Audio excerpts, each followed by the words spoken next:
Opo, Jazakallah khair jazak. Ayan. Alam naman po natin lahat, batid po natin lahat, ang ating tatalakayin ngayon ay patungkol sa fiqh.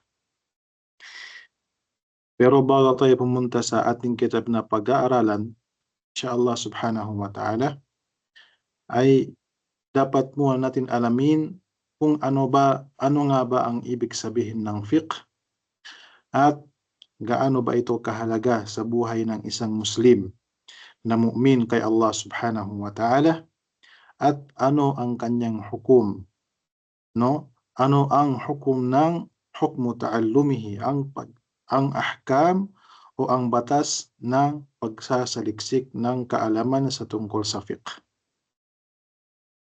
Tayyib. Alam po natin, sinabi ng ating mga ulama, ang ulum ay nabahagi sa dalawa. Al-ulum ay nabahagi sa dalawa. Wait lang.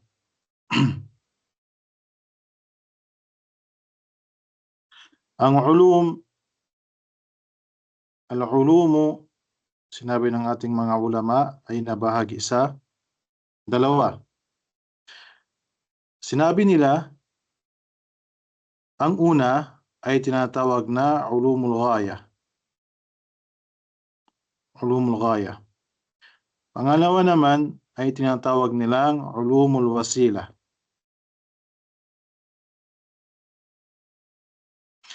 So ano ang pagkakaiba ng ulumul ghaya at saka al-ulumul wasila? Klaro po ba sa lahat ng ating mga manonood ngayon, mga jumhur?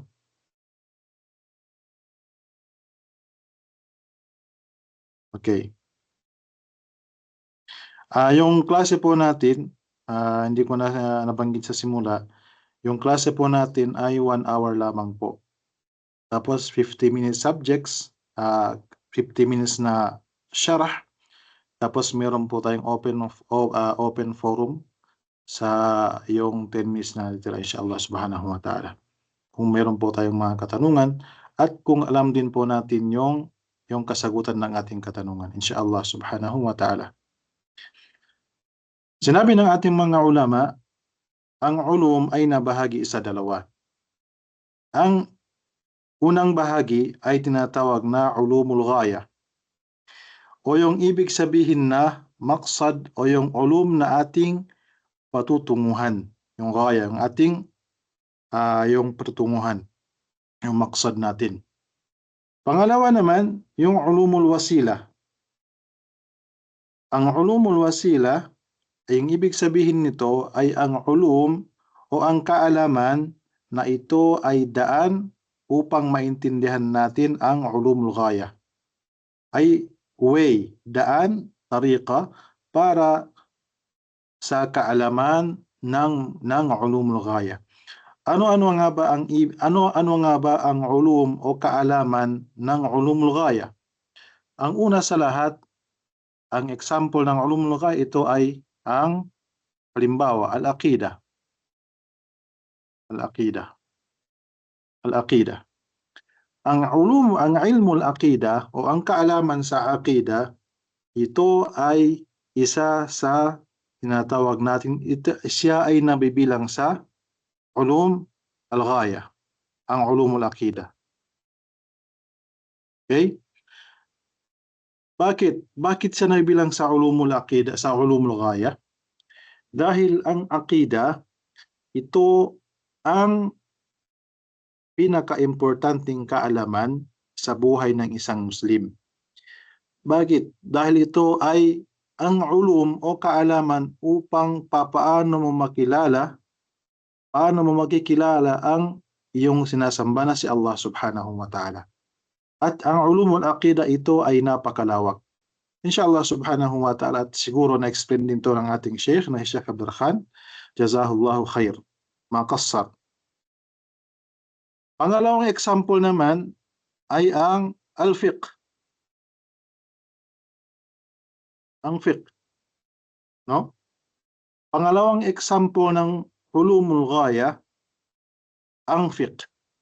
Ang ulumul aqida, isa sa mga samar nito kung bakit o bunga nito, bakit natin dapat pag-aralan, dahil ito ay kaalaman patungkol sa ah, ah, paano natin makilala ma'rifatul abdi rabbahu.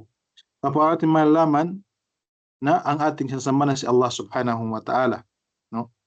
Ang fiqh naman, ito ay kaalaman patungkol sa kayfa ya'budul abdu rabbahu sawa'un fil ibadat aw muamalat. Ay kung paano sasambahin si Allah subhanahu wa ta'ala sa ating ibadat. O ibadat, yung mga pagsasala, yung pagsasagawa ng sala, o pagsasagawa ng saum, o pagsasagawa ng zakah, o kaya naman yung mga muamalat, halimbawa yung pagbebenta, no? Kasama yan sa tinatalakay mada ng al-fiqh. So bagay ito pumunta sa ahkam, kung ano ang hukum, ano ang hukum o yung batas sa pag-aaral ng akida at saka fiqh, pumunta muna tayo sa mga example ng ulumul wasila. Ano naman yung ibig sabihin ng ulumul wasila? Yung mga niya, tulad nating sinabi, yung ulumul wasila, ito ang mga example, yung mga ito ay daan upang malaman natin o marunong o kung paano natin maintindihan ang akida at fiqh. Halimbawa, yung mga ilmun nahwu, as-sarf, usul fiqh, yan, mustalahul hadis, yan, ulumul Quran. Yan ang example ng ulumul wasila, no? At kasama pa sa mga example ng ghaya, halimbawa yung ahadithul ahkam,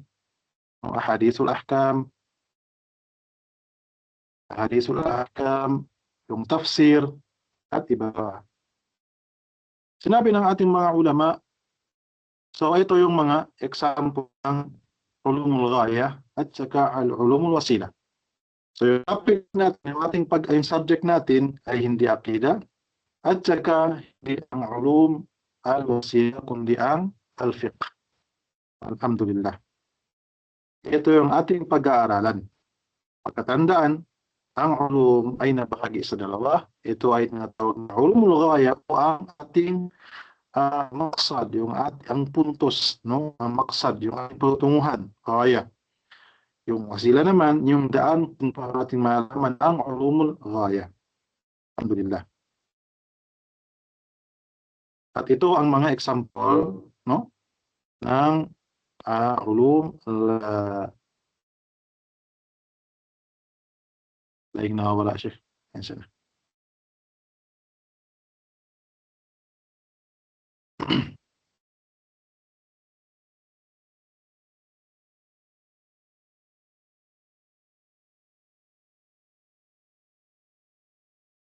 Export. Yan. Okay, klaro na mga sheikh, mga at saka akhawat. Okay. I-erase natin. So, tulad ng ating sinabi, yung ating topic ay patungkol sa fiqh. Okay.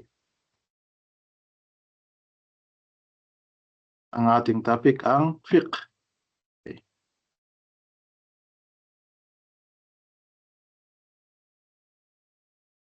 Okay, al-fiqh.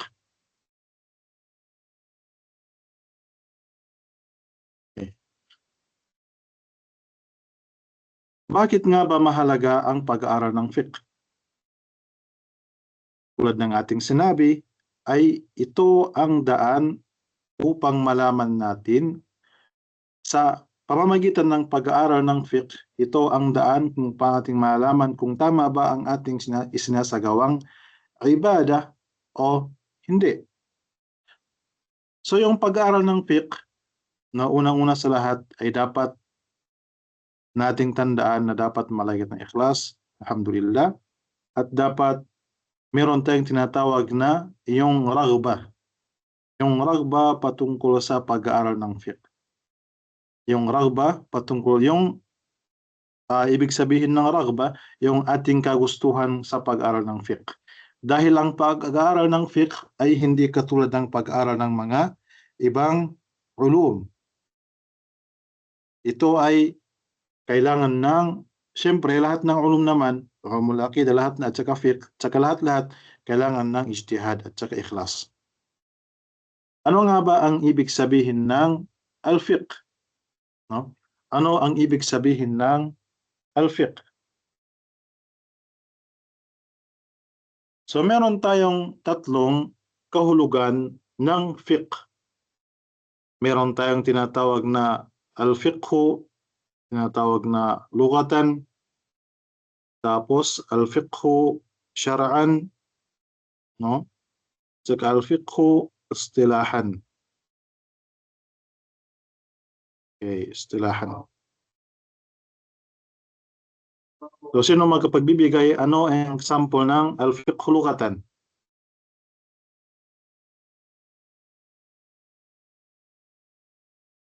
Pwede kayo mag-chat. Ano ang ibig sabihin ng fiqh lughatan? Pwede niyo pong i-type sa ating chat. Nag-open din naman. Al-fahmu po. Okay, al-faham. Sino yung nagsalita?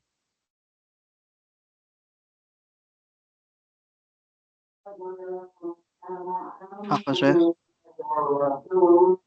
Okay, jazakallah khair. Al-fiqh lughatan ay ang al-faham. Syar'an,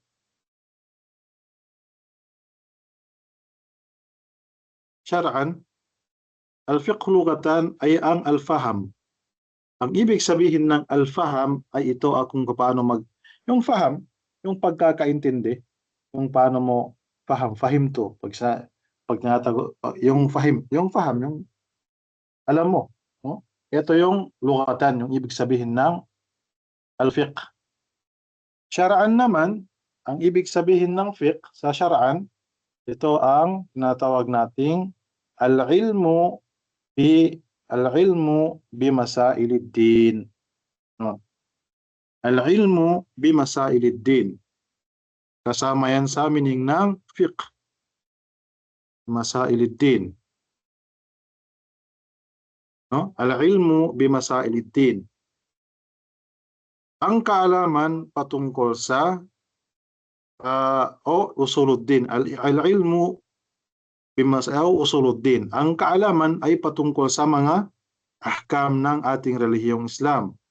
O kaya naman yung sa mga usul. Halimbawa, kasama ito sa syar'an, yung pag-aaral ng aqida, pag-aaral ng tafsir, pag-aaral ng ahadithul ahkam, pag-aaral ng mga iba't ibang ulum al-ghaya.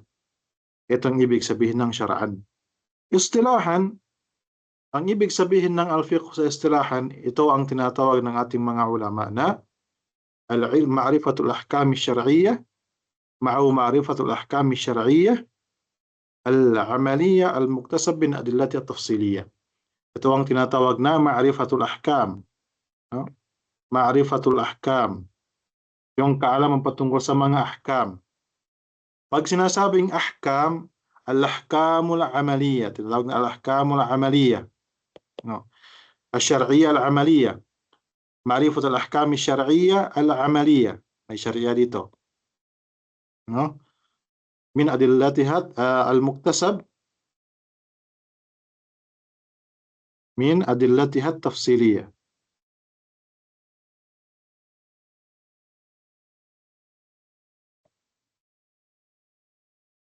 Ang ibig sabihin ng al-fiqh istilahan ay ma'rifatul ahkam asy-syar'iyyah. Ay ang kaalaman patungkol sa mga batas ng syar'iyyah, no? Ng syar'iyyah. Ang mga batas nasa batas ng Islam. Al-kharij dito yung mga batas patungkol sa makamundong batas.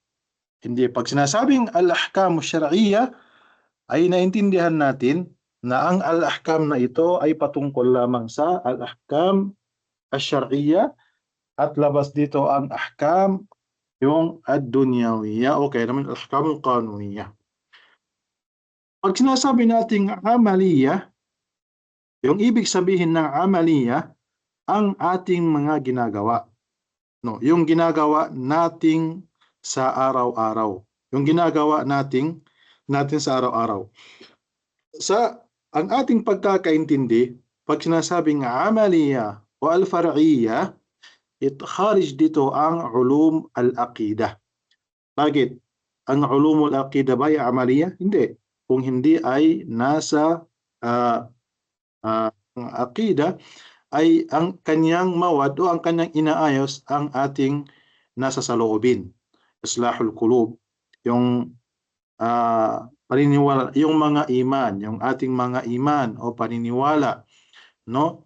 Yung ating mga ikhlas, yung ating khusyu, yung ating mga tawakkul, lahat yan, ating mga pagtatawakkal kay Allah subhanahu wa ta'ala, ito ay nakalinya sa tinatawag na yung a'malul qulub, yung mga gawain ng ating mga puso. So pag sinasabi nating amaliyya, ito ay kharij sa ahkamul qulub, yung mga a'malul qulub, yung gawain ng ating mga nasasalubin. Yung amaliyya, yung halimbawa yung pagsasagawa ng sala, yung pagsasagawa ng 5 times a day, no? Yung pagsasawm, yung ating pag-aayuno, yung pagsasagawa ng zakah, at ang pagsasagawa ng hajj, pagsasagawa ng umrah. Al-khulasa, ang fiqh ay khas lamang sa amaliyya, yung ating mga ginagawa na pang araw-araw o kaya naman yung pang musimiyya, yung mga seasonal. Halimbawa yung mga seasonal, yung mga Ramadan o yung hajj naman, ay ito ay sinasagawa ng isang Muslim, seasonal lamang. Klaro po ba? Al-muktasab, at ito ay nakukuha, no? Nakukuha sa mga adilla at tafsiliyah, yung mga adilla ng mga mufassal. Halimbawa, isang hadith, ganito yung kanyang syarah, isang aya, ganito ang kanyang syarah, no? Tinatafsil niya isang aya may kahulugan, ito ang kanyang ahkam. No? Ito yung pagkakaiba ng isa sa mga pagkakaiba ng ilmul fiqhi, yung kaalaman patungkol sa fiqhi at yung kaalaman sa usul fiqhi, dahil ang usul fiqhi isa sa mga ilmul wasila at ito ay napagkahalagang bagay na dapat ding pag-aralan ng isang talibul ilm katulad ninyo. Bakit? Dahil ang pag-aaral ng usul fiqhi o yung ating usul yung usul fiqhi, dahil ito ang mi'yar o kaya naman yung mizan kung paano natin malaman na ang ating pagbibigay ng ahkam ay tama ba o hindi. No? Dahil ang usul fiqhi ay mi'yar upang malaman natin kung tama ang pagbibigay ng isang alim, kung tama ba ang kanyang pagbibigay ng ahkam o hindi. No? So ito yung kahulugan ng al-fiqhu. Al-fiqhu istilahan. Sa lukatan, ito ay tinatawag na al-faham. Al-faham sa syara'an, al-ilmu bi usuluddin o masaliddin. Dito na yung mga aqida, yung mga hadithul ahkam, yung mga aqida, lahat ng masaliddin.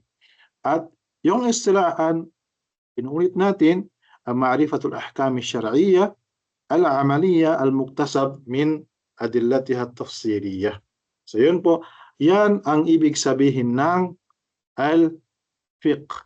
Meron bang sinong gusto mag-participate? Kasi nagtuturo tayo, parang ako lang yung nagsasalita dapat meron din mga nagpa-participate maliban kay Misael. Meron ba? Yung mga boys lamang. Yung mga boys lamang. Or tatanungin ko, klaro ba yung aking pagsasyarah o mabilis?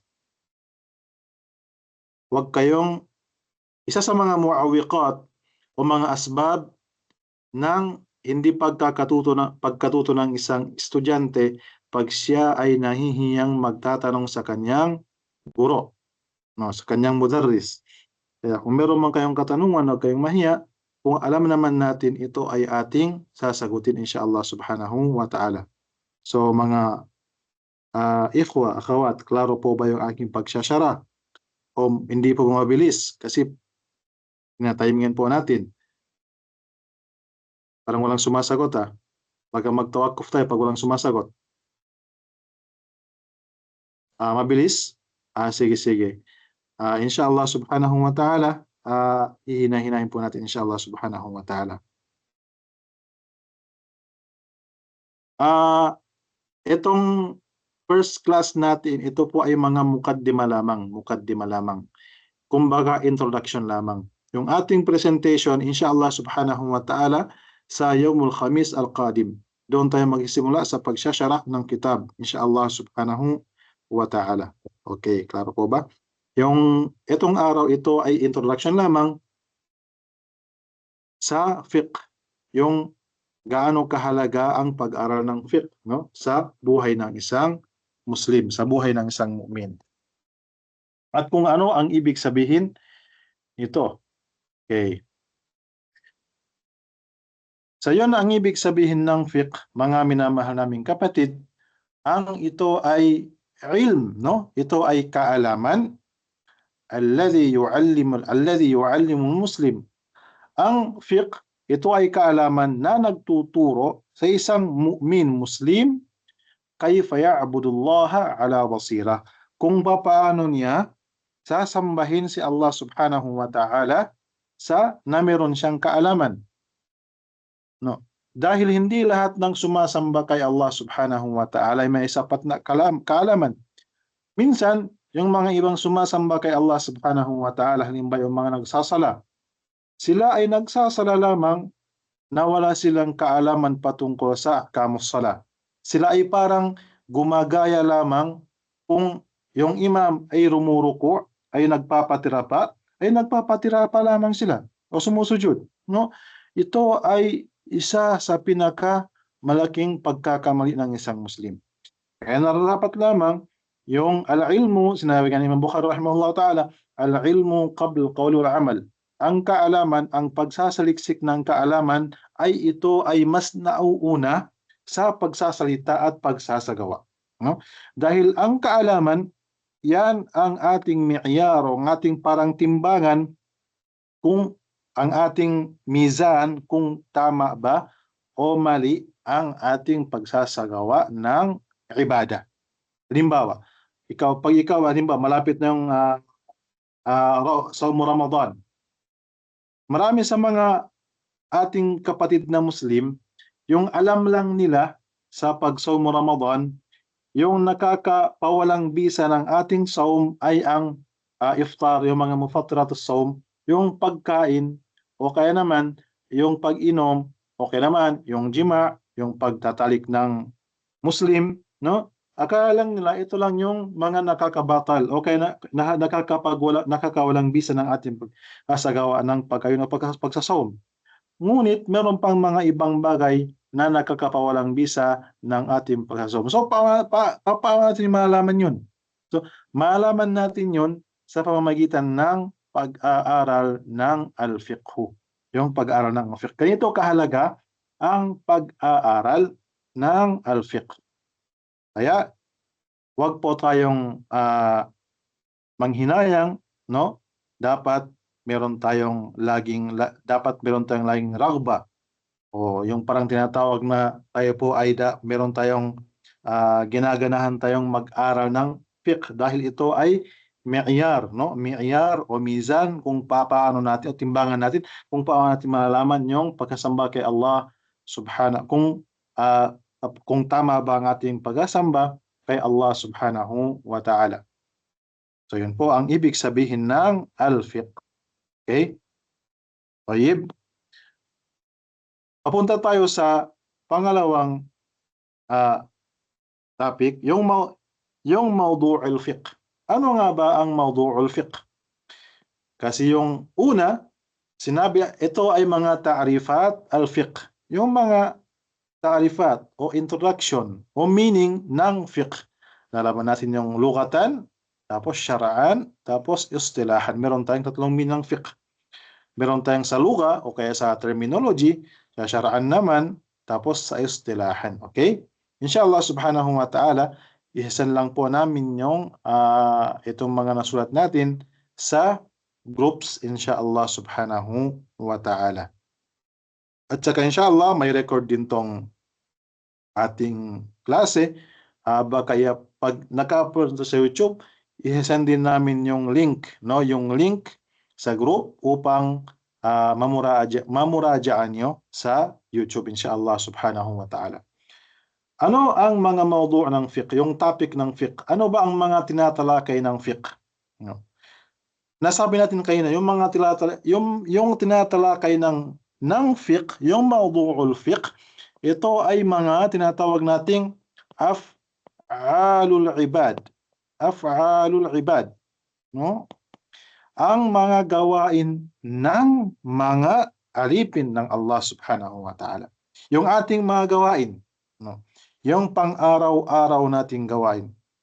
Alam nyo po ba, siguro umabot ng 90% na mga as'ila na dumarating sa ating mga ulama, ito ay patungkol sa fiqh. Okay naman, ipagpalagay na 99%, no? Sa sobrang dami, lahat ng katanungan na nare-receive ng ating mga ulama, ito ay patungkol sa fiqh. So ganito kahalaga ang fiqh. Kaya naman, yung topic ng fiqh o yung ating batas ay ang mga gawain ng alipin ng gawain nating mga tao. Gawain nating mga tao. Yung halimbawa nito, yung halimbawa ng ating mga gawain, yung sala, yung pagsasagawa ng sala, no? Yung pagsasagawa ng siyam, yung pag-ayuno, paano ba magsala ang propeta sallallahu alaihi wasallam, paano ba tayo magsala, ano ba yung mga binabasa pag tayo nagruruku, yung mga sifatus sala, yung mga sifat o kung paano ba gawin yung pagsasala. Ito ang topic ng fiqh. Paano malaman ang sifatus sala o yung paano gawin yung sala, ito ay malalaman sa pag-aaral ng fiqh inshallah subhanahu wa ta'ala. As-siyam, paano ba magiging tama ang ating pag-aayuno? So malaman din natin ito sa fiqh inshallah subhanahu wa ta'ala. Al-bay', yung pagbebenta o ang ating transaksyon. Alam nyo ba, karamihan sa ating mga siguro, dahil din sa yung iba ay hindi nag-aaral, iyazan billah, yung may mga tao na ang kanilang pagkakaalam, yung fiqh o yung ating din ito ay khassa lamang o kaya naman ay para lamang to sa mga ibadat, no? Para lamang sa mga ibadat. Hindi po yun. Hindi. Ang fiqh, ang lahat ng aspeto ng ating buhay, ito ay may fiqh. Ito man ay spiritual, o ito man ay transaksyon, o ito man o pag-aasawa, o ito man na yung mga ibang gawain. Lahat ay napapasukan ng fiqh. Alam nyo po ba, ang fiqh, kung pag-aaralan natin, no, kasi yung ating pag-aaralan, inshallah subhanahu wa ta'ala, ay khas lamang sa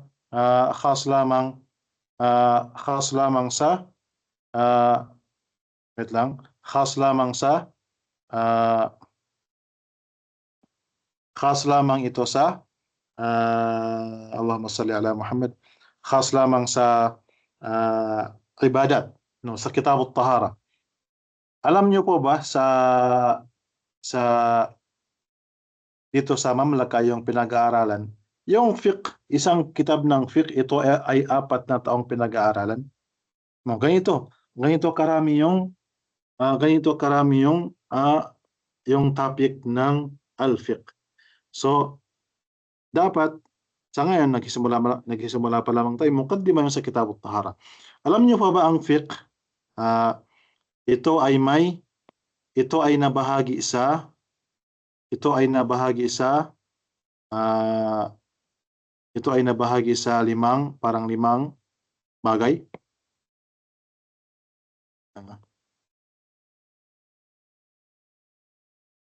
Allahumma salli ala Muhammad.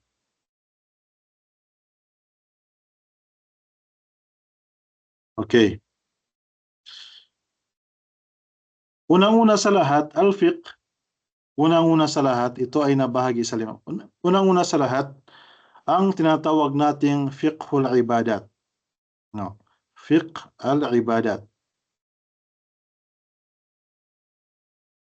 Ang fiqhul ibadat, ito yung dito nabibilang ang kitabut tahara, yung papaano paglilinis, yung kitabus sala, yung topic ng paghasagawa ng sala, tapos yung kitabus saum, yung papaano yung paghasagawa ng saum, lahat ay nauukol o napupunta sa al-ibadat. Sa atin sa Pilipinas, no, sa Pilipinas, parang wala pang daura, no, o summer class na natapos niya ang lahat ng kitabul fiqh. Yung from kitabut tahara ila kitabul iqrar. Yung parang sa kitabut tahara, yung from the books of tahara, yung paglilinis tungo sa books of iqrar. Yung patungkol sa mga paglilitis, o kaya naman patungkol sa mga yung parang mga qada, iqrar. Yung mga iqrar, yung pag-iqrar. Ito ang fiqh ay nagsimula sa kitabut tahara, no? Sa kitabut tahara o fiqhul ibadat. Pangalawang anong fiqh, ito ay ang muamalat. Ang muamalat, no? Ang tinatawag natin muamalat. Ito yung transaction, no? Transaction. Yung dito yung pagbebenta, ano ang shurut, ano ang mga requirements ng pagbebenta, kung halal ba o haram ba yung pagbebenta ng isang Muslim o tao. Yun, dito natin malalaman sa fiqhul ibadat. At dito rin natin malalaman yung mga mutalik yung mga mas'alat al-mu'asirah, yung tinatawag na nawazil. Ang ibig sabihin ng nawazil, ito yung mga mas'ala na ngayon lang, yung parang ngayon lang natuklasan yung sa kapanahunan natin at hindi natuklasan o wala pang mas'ala sa kapanahunan ng propeta sallallahu alaihi wasallam. So dito natin pinag-aaralan yun. So yun ay trabaho ng fiqh o kaya naman ng alim kung paano niya lutasin o bigyan ng solusyon ang mas'ala na yun. Tayyib. Pangalawa naman, fiqhul muamalat, next is, pangatlo, tinatawag natin al-ankiha. Tinatawag na kitabul ankiha. Yung itong ankiha, ito yung mga books of nikah, yung marriage. Dito yung pinag-aaralan ng isang mga mag-aaral, ano ba ang ibig sabihin ng pagpapakasal, at sino ba ang dapat pakasalan at sino ba ang hindi dapat pakasalan, ano ba ang syurut ng pagpapakasal, at ano ba nga ba ang mga okay naman yung mga mga anwa, yung mga different na pagpapakasal, kasi may mga pagpapakasal na ito ay pinagbabawal sa Islam at saka may kasalan na ito ay pwede. At pinag-aaralan niyan sa al-ankiha, no?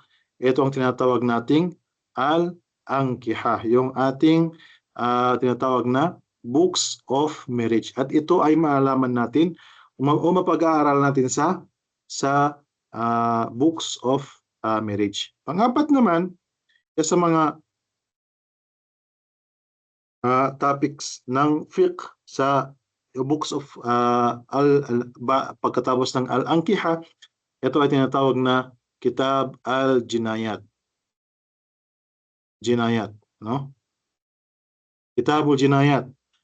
No? Ito ang tinatawag na yung parang mga jinayat, yung parang yung prosecution, kung meron kang mga nalabag na batas, no? Mga nalabag na batas. Halimbawa, yung batas ng pag yung isang tao ba ay nakapatay, no?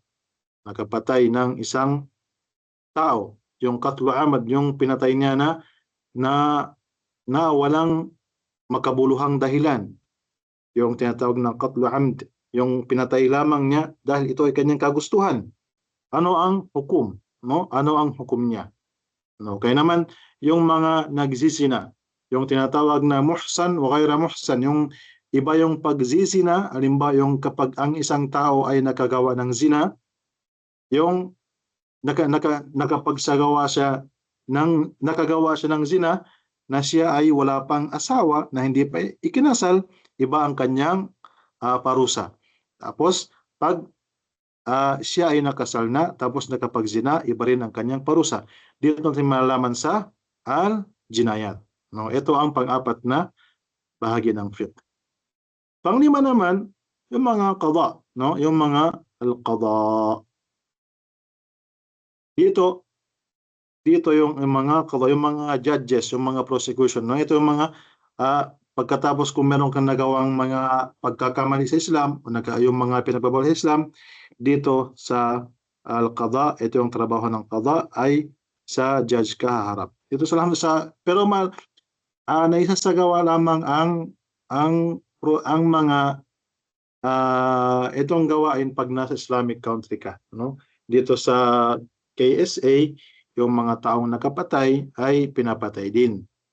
Depende kung siya ay papatawarin ng pamilya ng mga awliya uddam, yung mga taong na yung awliya uddam, yung mga waliul amr, no? Yung mga yung pinatay ay nakidepende kung papatawarin niya, ay pwede siyang hindi patungan ng kamatayan. Pero pag sinabi niya na hindi, kailangan talaga, gusto namin talaga ng qisas, ay papatayin talaga. So, yun po ang kung naman yung diya, tinatawag na diya, yung pagbibigay, no? Pagbibigay ng pera, no? Merong tatlong siya. Ala kulli hal, ito ay napapag-aaralan sa Al-Kitab al-Jinnah. Itong fiqh ay nasa 5 o 6 na topic siya. So itong ibadat, itong topic natin sa ating fiqh, no? Sa ating pag-aaral inshallah sa 3 buwan, inshallah ay dito lamang sa ibadat. Kahit sa ibadat, ito ay may taksim din, no? Mayroong kitabut tahara, at saka may kitabus salat, ila akhirih. So, isang taon ay parang mahirap tong tapusin, no? Pero inshallah subhanahu wa ta'ala, na may bigyan tayo na, inshallah, law ahyana Allah, na may kung bubuhayin pa ng Allah subhanahu wa ta'ala, unti-unti nating tatapusin ang pag-aaral ng fiqh, inshallah subhanahu wa ta'ala. So yan yung topic ng fiqh, mga minamahal naming kapatid sa Islam. So no, yung fiqh ay napakalawak talaga, napakalawak. Ay hindi natin kayang tapusin sa isang muhadara. Muqaddima lamang niya ay hindi natin kayang tapusin sa muhadara. Pero sinusubukan na lang natin na ifham sa inyo ang muqaddima, kung gaano ba ito kahalagang pag-aralan at kung gaano ito kalawak, no? Hindi ito kayang tapusin ng 1 taon o 2 taon. Dito nga sa kulliya, sa College of Sharia, ito ay pinag-aaralan ng 4 na taon. From the books of Tahara ila books of Iqrar, no? Ganito po, 4 na taon kang mag-aral ng fiqh, no? 4 na taon. So ganito kahalaga yung kabigat, no? Kaya dapat ngayon pa lang mag-azam tayo, habang tayo ay nabubuhay, ay huwag nating kalimutan o pag-aralan yung fiqh. Next topic naman natin ngayon, yung ano nga ba ang fadlu ilm al-fiqh, yung mga benepisyo, no? Yung mga benepisyo ng pag-aaral ng fiqh. Unang-una sa lahat, sinabi ng propeta sallallahu alaihi wasallam, man yuridillahu bihi khairan yufaqihu fid din. Kung sino man kung nais ni Allah subhanahu wa ta'ala na bigyan ang kanyang alipin, no? Ng mga magandang bagay, khairan, lahat ng magandang bagay, yufaqihu fid din. Siya ay ipapaalam niya o tuturuan niya ng din, no, ng kanyang relihiyon. Isa sa mga fiqh, tulad ng nalaman natin, yung pag-aaral ng mga ibadat, al-ankiha wal muamalah. Ito ay kasama sa kabutihan. Kung pag-aaralan mo ang fiqh at ito ay kung ating pag-aaralan ang fiqh at ito ay ating isinasabuhay, ito ay patunay na tayo ay nasa kabutihan. Bakit? Walang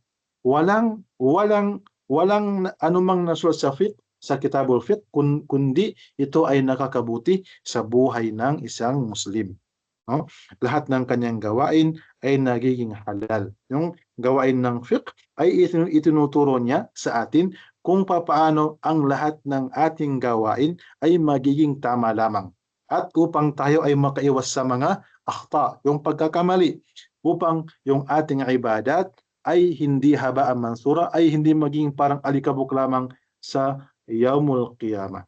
Malasaf syadid, meron pa tayong mga kapatid na Muslim na sila tulad ng ating mga nasabi sa unang mukaddima, sila ay nagsasagawa lamang ng ibadat o nagsasagawa lamang ng sala na wala silang sapat na kaalaman o sila naman ay parang gumagaya lamang sa mga tao dahil sila ay nahihiya, no? Dahil sapagkat daw sila ay isang Muslim, no? No, hindi. Ang pagsasaliksik ng kaalaman, ito ay walang edad na dapat yung mahduda, yung limited na edad. Lahat matanda man o bata man, teenager man, may asawa wala, ay dapat pa rin niyang pag-aral ang fiqh dahil ang hukom ng pag-aaral ng fiqh, sinabi ng ating mga ulama, ay may mga mas'ala, mga batas sa kitabul fiqh na dapat talagang pag-aralan ng isang Muslim at ito ay tinatawag na fardu ain. Yung fardu ain ay yata'ayyan ang abd, ay dapat lahat ng bawat Muslim, matanda man o bata, pag siya ay baligh na, yung baligh na, bulog na, ay narapat talaga niyang pag-aaral ng fiqh. Kung hindi niya pag-aaralan ang fiqh, siya ay magkakaroon ng kasalanan kay Allah subhanahu wa ta'ala. Halimbawa nito, ang pagsasagawa ng sala. Ano ang ahkam ng pagsasagawa ng sala? No? Ano ang ahkam ng pag-aaral ng sala, yung pagkasambahayan, pagsasagawa ng sala, ang pagdarasal kay Allah subhanahu wa ta'ala. Ito ay wajib aini. No? Kasi ito ay isinasagawa natin araw-araw. Isinasagawa ng isang Muslim mu'min araw-araw yung pagsasala. Salatul Zuhur, al-Maghrib, wal-Isha, wal-Fajr, wal-Asr, wal-Fajr. No? Kaya nararapat lamang isang Muslim na pag-aralan niya yung mga yung sa sala. Wajib sa kanya, wajib wahainin.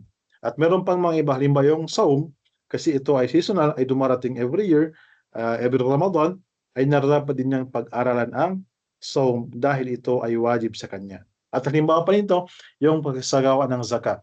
Wajib ay yung pagsasagawa ng zakat. Pangalawa, isa sa mga ahkam, sinabi ng ating mga ulama, yung fardu kifaya. Yung ibig sabihin ng fardu kifaya, sa term nating Tagalog, yung man qama bihi man yakfi saqata al-ithmu al-baqin. Ang ibig sabihin nito, kung sino man kung naisagawa na ng yakfi o sakto na ang nagsasagawa ng bagay na iyon, ay hindi na magdudusa yung mga iba. Halimbawa, yung yung mga salatul janaiz, no? Yung pagsasagawa ng sala sa mga patay, no? Pag yung hukom ng yung batas ng pagsasagawa ng mga patay, no, ito ay fard kifaya. Pag meron ng gumawa sa kanya, ay hindi na magkakaroon ng kasalanan yung iba. Ito yung mga khulasa ng mukaddima sa ating fiqh. Meron pang mga iba, italakis na lang natin inshallah subhanahu wa ta'ala. At bago tayo pumunta sa topic natin sa next week, dapat malaman natin na meron na 4 na imam sa fiqh, no?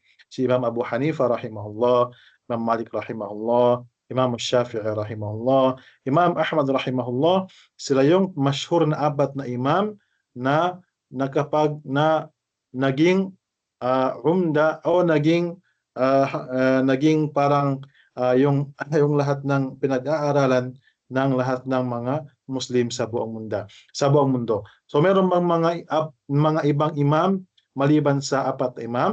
Meron. Halimbawa, yung mga meron pero wala silang mga tilmiz o kaya naman hindi nasulat ng kanilang mga tilmiz. Halimbawa ito yung mazhab ni Auza'i, mazhab ni Sufyan, mazhab ni At-Tabari rahimahumullah jami'a. Sila ay mga imam din pero hindi nasulat ang kanilang mga fatawa, yung kanilang mga mazhab. Bakit? Dahil sila ay wala silang mga tinatawag na estudyante na nagjijama sa kanilang mga susulat ng kanilang mga ra'i, yung kanilang mga ifta.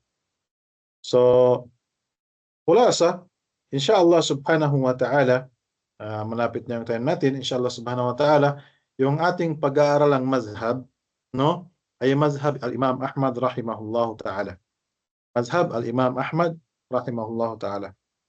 Sheikh Mishael, pwede bang i-screen share mo yung ating kitab? Inshallah, stop yung ating kitab sa Zad. Sheikh Mishael, yan ka ba? Inshallah, Sheikh. Inshallah subhanahu wa ta'ala, yung ating pag-aaral next week, yung kitab yung sa mazhab ni Imam Ahmad rahimahullah ta'ala. So kung may nagtatanong bakit nga ba na yung ating pinag-aaral ay isang mazhab lamang, ay dahil upang mas focus tayo, no? Mas focus tayo na pag-aralan yung isang mazhab. Dahil pag pupunta tayo sa halimbawa yung mazhab, pero may mazhab na ganito, ganito. Yung mga tinatawag nila mga ara'ul mazahib, ay magkakaroon tayo ng tashattut al-afkar. Yung parang nagkakaroon tayo ng pagkakalito. Ano nga ba ang aking susundan? Itong imam ba? O ito? Kaya naisip namin na yung aming pag-aaralan ay nasa mazhab al Imam Ahmad lamang upang makapag-focus tayo sa pagtuturo, sa pag-aral ng mazhab inshallah subhanahu wa ta'ala. At saka yung ating gagamitin inshallah subhanahu wa ta'ala, yung kitab na Zadul Mustaqni'. Yung Zadul Mustaqni' kay Imam Al-Hajjawi rahimahullahu ta'ala. Ito ay tinatawag na matan, yung parang mukhtasar lamang siya. Ano ang ibig sabihin ng Zad? Dahil pagkatandaan po natin, ang lahat ng mga kitab na naisulat ng ating mga fuqaha ito ay may meaning. Hindi sila basta-basta nagsulat ng kitab na walang meaning. Halimbawa yung Zad, no? Yung Zad, ano nga ba ang ibig sabihin ng Zad? Yung ibig sabihin ng Zad, ito ay luto, no? Yung parang hindi yung parang preparation ba? Yung parang preparation, kumbaga zadul, halimbawa,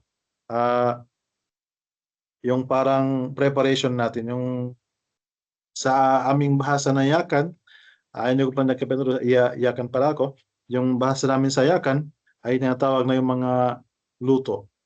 So meron bang magkapagbigay kung ano yung sa Tagalog yung parang Zad? Alam mo ba na Mishael? Yung parang baon. O yun. Kung sa literal na meaning ay ito ay baon. Sinabi nga ng Allah, wa tazawwadu fa inna khayra zadi taqwa. At kayo ay magbaon at ang pinakamagandang baon na dadalhin sa yaumul qiyamah ang pagkatakot kay Allah subhanahu wa ta'ala. O yung Zad. Ang ibig sabihin ng Zad ay ito ay baon. Al-Mustaqni' sa lugha Arabiya, minumuftarad meron tayong madda lugha Arabiya upang mas maintindihan ng ating klase. Pero inshallah subhanahu wa ta'ala, baka sa next program namin, baka bigyan ng law ahyan Allah inshallah subhanahu wa ta'ala. Al-mustaqni, yung tinatawag na talibul qana'a, yung naghahanap ng kakuntentuhan, no? Yung naghahanap ng kakuntentuhan, no? Yung zad, ang ibig sabihin niya ay yung zad, ang ibig sabihin niya ay ito ay ah, talibul zad ang baon. Tapos naman yung al-mustaqna ay talibul qana'a ay ah, ang talib o ang taong naghahanap ng kakuntentuhan. So, ang ibig sabihin nito, ang zad ay ang baon. Pag ikaw ay may baon na at ang kitab na ito ay nagbibigay ng kakuntentuhan sa isang mag-aaral. No? Ang muallif nito ay si Imam Hajjawi, rahimahullahu ta'ala. Ang asal, yung root ng kitab na ito ay uh, sa kitab ng Muqni', yung Muqni'. Ang ibig sabihin ng Muqni' ang nagbibigay ng kakuntentuhan, no? Ang Muqni', ang kitab na Muqni' ay ito ay kitab o books ni Imam Ibn Qudamah rahimahullahu ta'ala. So yung kitab al-Muqni' sa fiqh kasi meron tayong tinatawag na al-fiqhul sa mga mag-aaral, kung meron man mag-aaral dito, pagkatandaan, yung mga talib na may kaalaman talaga, meron tayong tinatawag na al-fiqhul mazhabi. Yung tinatawag na al-fiqhul mazhabi, ito ay talakayan patungkol sa kaalaman o ahkam na ito ay napapaayon o nasa loob ng isang mazhab lamang. Halimbawa, yung mazhab ni Imam Ahmad rahimahullah ta'ala, yung Kitabul Muqni, may mga khilafat, no, may mga discussion sa loob ng kitab na yon, pero ang discussion niya ay hindi lalabas ng mazhab, yung mga mazhab ni Imam Ahmad rahimahullah ta'ala. At ito ay nasa mazhab lamang. Tapos meron naman daw tinatawag na al-fiqhul muqaran. Yung muqaran ay yung parang comparative discussion, no? Ang ibig sabihin ng muqaran, ang discussion ng mga mazahib, ng mga iba't ibang mazhab. Yung alimbawa ng kitab nito ay katulad ng kitab ng Al-Muqni ibn Qudamah rahimahullah ta'ala at ang mga iba pa. Marami pang mga kitab na al-fiqhul muqaran. Ito ay maaluma lamang sa mga mag-aral ng tulab syariah, mga estudyante ng Sharia. So ang fiqh, mga kapatid, ito ay bagay na napakalawak talaga. So kahit sa introduction lamang, ito ay kung ipapaliwagan, kailangan meron tayong mga 3 session para pag-aralan lamang kung ano nga ba talaga ang mukaddimah o introduction ng fiqh. So yun lamang ating mga intro. Inshallah subhanahu wa ta'ala, tayo magsimula inshallah next week sa Kitabut Taharah, Books of Tahara, yung paglilinis. Yung unang-unang books, Kitabut Taharah, yung paglilinis. Ano nga ba ang mga anwa ng different ng tubig? So isa mga mahalagang paglinis ay ating gagamitin ay ang tubig. So pag-aaral natin inshallah subhanahu wa ta'ala kung ano nga ba ang mga anwa o different yung mga taksib ng almiyah, ang tubig inshallah subhanahu wa ta'ala. So hanggang dito lamang po tayo sa mukaddima. Inshallah subhanahu wa ta'ala. See you inshallah sa next meeting, sa next Thursday inshallah subhanahu wa ta'ala. At nagpapasalamat po kami sa inyong paghadir o paghudur sa ating lika session inshallah. Alhamdulillah, jazakumullahu khairan. Meron pa tayong 5 minutes, no? 5 minutes. 5 minutes.